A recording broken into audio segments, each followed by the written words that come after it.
ദൈവനാമം മഹത്വപ്പെടുമാറാകട്ടെ. സമാധാന സന്ദേശത്തിലൂടെ എന്നെ ശ്രദ്ധിക്കുന്ന എല്ലാ പ്രിയപ്പെട്ടവരും വീണ്ടും വരുന്നവനായ ക്രിസ്തുവേശുവിൻ്റെ നാമത്തിൽ എൻ്റെ സ്നേഹവന്ദനം. ലൂക്കോസിന്റെ സുവിശേഷം 4-ാം അധ്യായം അതിൻ്റെ 13-ാമത്തെ വാക്യം. അങ്ങനെ പിശാച് സകല പരീക്ഷയും തികച്ച ശേഷം കുറെ കാലത്തേക്ക് അവനെ വിട്ടുമാറി.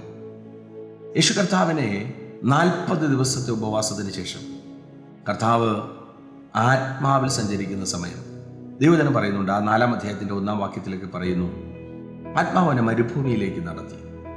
പിശാചവനെ 40 ദിവസം പരീക്ഷിച്ചുകൊണ്ട് ദൈവവും സാത്താനുമായിട്ടുള്ള ഒരു വലിയ യുദ്ധം ലൂക്കോസിന്റെ സുവിശേഷം 4-ാം അധ്യായത്തിൽ വചനം നമ്മെ പഠിപ്പിക്കുകയാണ്.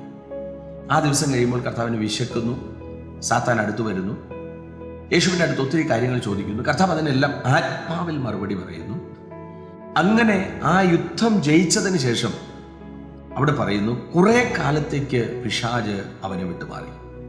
എന്നെ കേൾക്കുന്ന പ്രിയരെ, ദൈവപുത്രനായ യേശു കർത്താവിനെ പരീക്ഷിക്കാൻ സാത്താൻ ഇറങ്ങി വന്നെങ്കിൽ മാത്രമല്ല, ഇവിടെ പറയുന്നു കുറെ കാലത്തേക്ക്. അതിൻ്റെ അർത്ഥം പിന്നെയും ജീവിതത്തിലേക്ക് സാത്താൻ പല വിഷയങ്ങളുമായിട്ട് വന്നേക്കാം. നമ്മുടെ ജീവിതത്തിനകത്ത് പ്രിയരെ, നമ്മൾ ഒരിടത്ത് ജയിച്ചു, പിശാച് കൊണ്ടുവന്ന ഒരു തന്ത്രത്തിനകത്ത് നമ്മൾ ജയിച്ചു. ആ ജയം ആഘോഷിച്ചുകൊണ്ട് നടക്കുമ്പോൾ തന്നെ അടുത്ത തന്ത്രത്തിൽ പരാജയപ്പെടുന്ന ഒത്തിരി പേരെ നമുക്ക് കാണാൻ പറ്റും. കാരണം എന്തുവാ?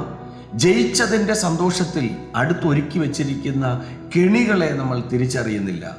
ജീവിതത്തിനകത്ത് പ്രിയരെ, നമ്മൾ ഈ ഭൂമിയിൽ നിന്ന് മാറ്റപ്പെടുന്നത് വരെ യഹോവയായ ദൈവം പഴയ നിയമത്തിൽ പറഞ്ഞു, പാപം വാതിൽക്കൽ കിടക്കുന്നു, അതിൻ്റെ ആഗ്രഹം നിങ്കലേക്കാകുന്നു, നീയോ അതിനെ കീഴടക്കണം. ഒരു തെറ്റ് ചെയ്യുന്നതിന് തൊട്ടു മുമ്പ് കയ്യിനോട് ദൈവം പറയുകയാണ്, പറഞ്ഞു കൊടുത്തിട്ട് പോലും തെറ്റിപ്പോയ ഒരു തലമുറ. ഈ കാലഘട്ടത്തിലും പ്രിയരെ ഇതുപോലെയാണ്. നമ്മൾ ചിലയിടത്തൊക്കെ ജയിച്ചിട്ടുണ്ട്. നമ്മൾ ജയിച്ചതിൻ്റെ ആഘോഷത്തിനകത്താണ്. കർത്താവ് നമ്മെ നിശ്ചയമായിട്ട് നിത്യതയിലോട്ട് കൊണ്ടുപോകും. എന്നാൽ ആ നിത്യതയെ നഷ്ടപ്പെടുത്തുന്ന പല ചതിക്കുഴികളും ഈ യാത്രയിൽ പതിയിരിപ്പുണ്ട്. പ്രിയരെ, ഈ കാലഘട്ടത്തിൽ ലോകം തരുന്ന മോഹങ്ങൾക്കകത്ത് കുടുങ്ങി പിശാചിന്റെ പരീക്ഷയ്ക്കകത്ത് തകർന്നു പോകാതെ നിത്യത എന്ന ഭവനത്തെ നഷ്ടപ്പെടുത്തി കളയുന്ന ഒരു മോഹങ്ങളും നമ്മുടെ ജീവിതത്തിനകത്ത് പ്രവേശിക്കാതെ ആത്മാവിൽ തന്നെ അന്ത്യം വരെ കർത്താവ് സഞ്ചരിച്ചതുപോലെ വിശ്വസ്തയോടെ സഞ്ചരിപ്പാൻ ദൈവം കൃപ ചെയ്യട്ടെ. വിശ്വസിക്കുക, പ്രാർത്ഥിക്കുക. ദൈവം വിശ്വസ്തൻ. God bless U.